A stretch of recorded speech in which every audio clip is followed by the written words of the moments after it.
Hey, so I'm going to show you how to use the Facebook Audience Insight tool, which is a great tool if you're building an audience on Facebook ads. And I'm going to show you exactly what all these buttons mean and how you can actually use this. So to get there, you're going to want to go to facebook.com/ads/audience insights, and that'll bring you directly to this page. So it's going to bring you to this page, and then here's where you can select an audience to analyze. So you have either everyone on Facebook, and then it'll just give you data from everyone on Facebook, or the people who are connected to your page at the moment. But also note that if you have less than 1,000 follows on your Facebook page or likes, then you won't really get any accurate data or actually no data at all. So let's just go to everyone on Facebook. You're gonna want to choose the account that you want to create the audience for. So please note that if you create an audience on a specific ad account, then it will only be saved to that ad account. So it's really important to make sure that you actually are connected to the right account here. And once you've selected the base audience to analyze, you can filter these down further to find useful nuggets of information and more specific groups of people by using the sidebar here. So you can narrow down your audience by including or excluding specific locations. So by default, the location is set to the United States, but let's change that for Canada. Now, if you wanted to exclude any regions of Canada, here's what you would do. You press exclude locations, and then let's say we didn't want to target Alberta. Right, so exclude and Manitoba. No hate against Alberta and Manitoba, but let's just say, we don't see an ROI with those provinces. Right, so now it's excluding Alberta and Manitoba, but it's still selecting the rest of Canada. So let's just remove those and keep Canada there.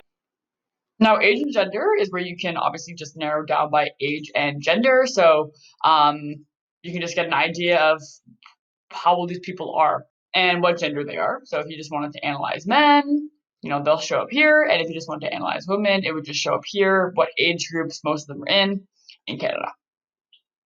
Under interest, you can include the same interests as you would if you were targeting and when you were setting up Facebook ads. So if you want these kinds of people who are interested in, let's say, for example, advertising, let's just use that as an example. I would just, type in advertising and select that as part of my audience. And the way Facebook finds these interests is Facebook's algorithm attributes interests to users based on their real activity and behaviors on Facebook. So the pages that they like, the content they engage with, and the ads that they click on. So you get a really good idea. It's not necessarily that they're actually interested in it because they have said it themselves. It's just based on their behavior. Now we scroll down here to connections is where you can analyze people connected to your page. Now, if you go to the advanced, you'll see lots of different demographics show up here. So if you're only trying to target a specific language, let's say French, you'll see that the demographics changes here. And you'll see that the gray area is all of the people on Facebook, and the blues are the new audience that you've just selected. So I'm not going to go through each one of these individually because you'll most likely not need all of them.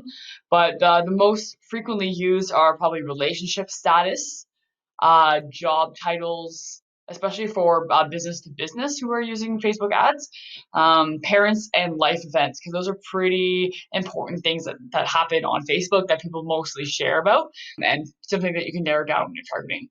So after using the basic and advanced filters to create the audience, it's now time to learn how to actually analyze it and get some insights. So to make things simple, well, we'll just pick software as an interest in Canada, and we'll just see what that data looks like. Now, if you look towards the top, you'll see 4 different tabs: demographics, page likes, location, and activity. Now, the demographics tab encompasses data on age, gender, relationship, education, and job titles. So in our case, you'll see that they're actually pretty equal, men and women who have interest in softwares. Now, this targeting is very, very broad right now, so it might not actually be very useful for anything that I'm using.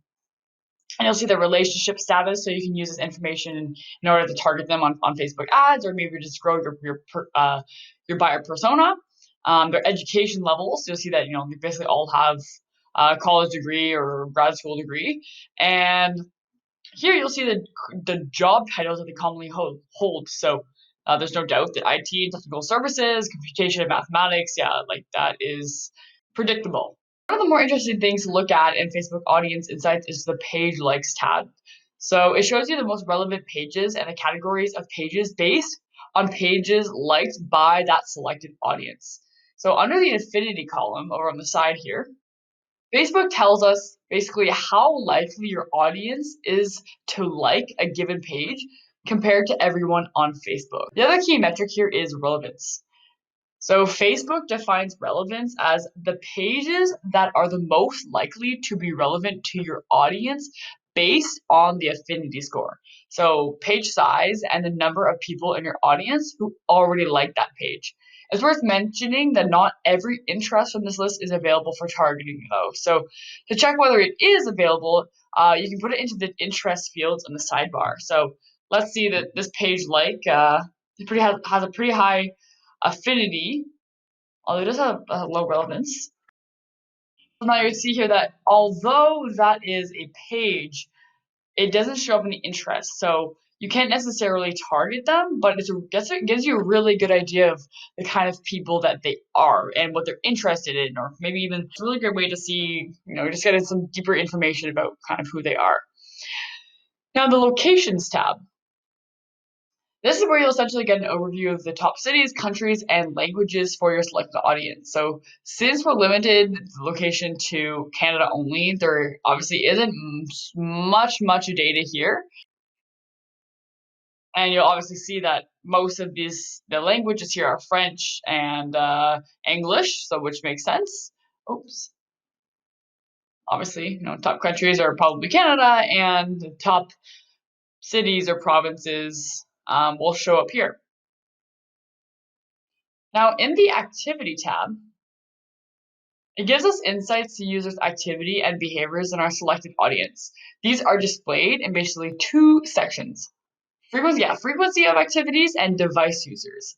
Frequency of activities reveals the average comments made, posts liked, posts shared, promotions redeemed, and ads clicked, usually in the last 30 days.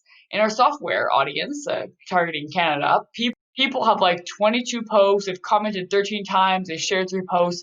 So this will give you an idea of how much they should kind of be engaging with your content when you're putting it out to them.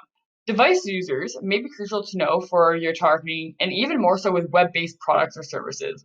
It also includes 2 options, all devices used and primary device, that you can filter out right here. Because you can split your target audience when making ads on mobile, desktop, and platform devices, this could be really insightful for planning your next campaign. So if you know that they're coming from mobile only, you definitely want to make sure that your website or landing page is optimized for those kind of conversions and it doesn't look like a website that's supposed to be on a desktop that is on your mobile device. So just make sure it's mobile friendly. Now, how do you save the audiences in Facebook Audience Insights? You can save your audiences with filters for future reference and use it as audiences in your ads. That's directly from the Facebook Audience Insights. So to save your current audience, click on Save in this middle handbar right. So to save your audience, just click on Save. And you would want to name this something. So let's say Software Canada.